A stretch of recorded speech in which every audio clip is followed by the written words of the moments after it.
Quando falamos sobre invocações em Naruto, é impossível não mencionar os portões Rashomon.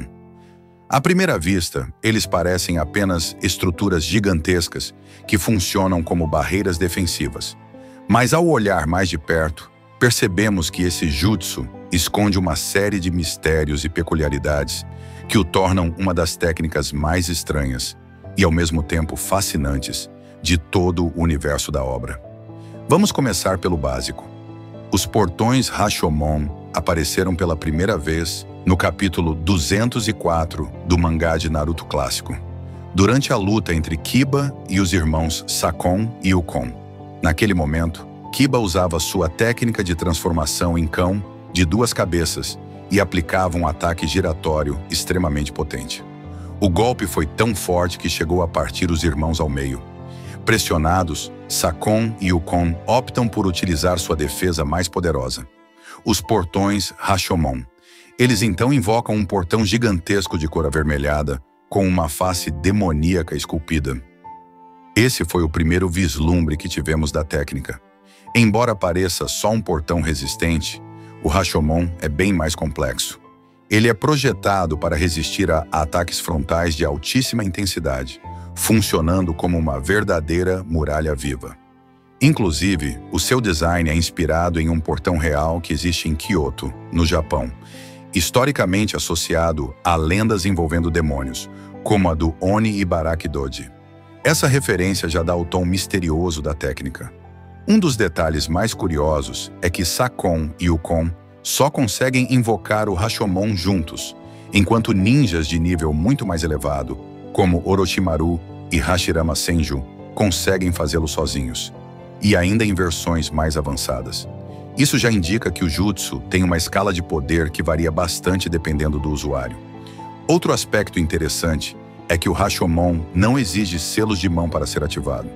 O usuário precisa apenas oferecer uma pequena quantidade de sangue e tocar o chão com a palma da mão.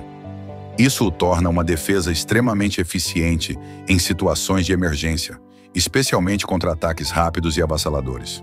Um exemplo disso é quando Orochimaru perde o uso dos braços após o selo do Shikifujin e mesmo assim consegue invocar os portões, o que se mostra vital para sua sobrevivência no confronto contra Naruto na forma de 4 caudas. Aliás, essa cena é uma das mais emblemáticas envolvendo os portões Rashomon.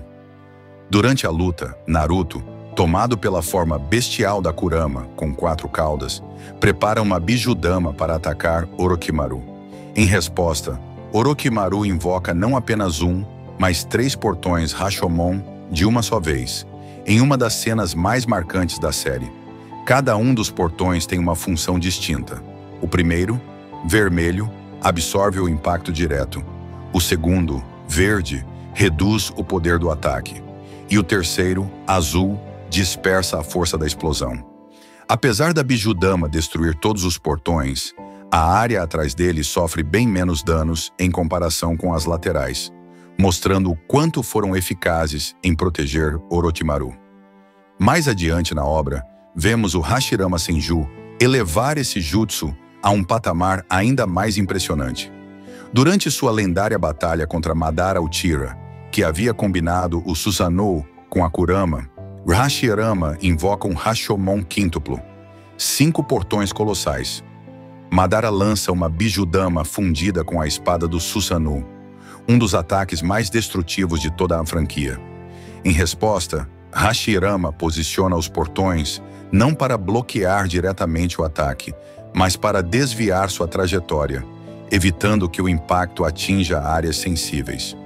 Os 3 primeiros portões são os já conhecidos, vermelho, verde e azul, mas ele ainda adiciona 2 novos, um ciano e outro magenta, cujas funções não foram explicadas, mas que provavelmente também colaboram na dispersão ou redirecionamento do ataque. O resultado é que a Bijudama explode longe dali, no mar, sem causar destruição ao redor. Agora talvez você esteja se perguntando, ok, mas o que há de tão estranho nesses portões? É aí que a coisa começa a ficar ainda mais curiosa. Para começar, eles exigem sangue para serem invocados, algo típico de invocações de seres vivos. E isso é um ponto importante. Quem em sã consciência firmaria um contrato de invocação com um portão?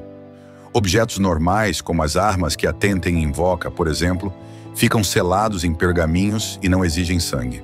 Já os portões Rashomon parecem exigir um vínculo mais profundo, como se fossem criaturas vivas ou entidades espirituais. E isso levanta uma questão. Será que os portões Rashomon são apenas estruturas? Ou estão mais próximos de seres com alguma forma de consciência?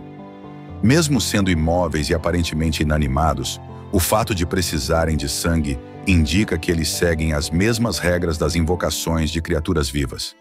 E não para por aí. Outro mistério é a regeneração dos portões. No combate de Sakon e Ukon contra Kiba, o portão Rashomon é amassado de forma visível, mas depois, quando Orochimaru o usa novamente, ele está completamente intacto. Isso sugere que os portões têm algum tipo de autocura, ou talvez que Orochimaru tenha desenvolvido uma maneira de restaurá-los. Só que isso nunca é mostrado diretamente na obra, o que deixa espaço para mais especulações. Para complicar ainda mais, durante a luta de Hashirama contra Madara, vemos os portões sendo destruídos mais uma vez. E mesmo assim, Orochimaru continua invocando-os depois, sem nenhum sinal de dano. Isso reforça a teoria de que os portões não são criados com chakra, como o Susanoo, mas sim invocados de algum lugar físico. E se eles podem ser danificados e, de alguma forma, restaurados, será que Orochimaru os coletou dos campos de batalha e os reparou em laboratório? Considerando sua obsessão por jutsus e sua habilidade de estudar o DNA de outros ninjas, isso não seria impossível. No fim das contas, os portões Rashomon são muito mais do que simples barreiras. Eles são uma peça enigmática do vasto quebra-cabeça do mundo ninja. Uma técnica que mistura defesa absoluta, estética demoníaca, regras de invocação incomuns e um monte de segredos não revelados. E talvez seja justamente esse ar de mistério que torna o Rashomon tão cativante para os fãs. Afinal, em Naruto, nada é tão simples quanto parece.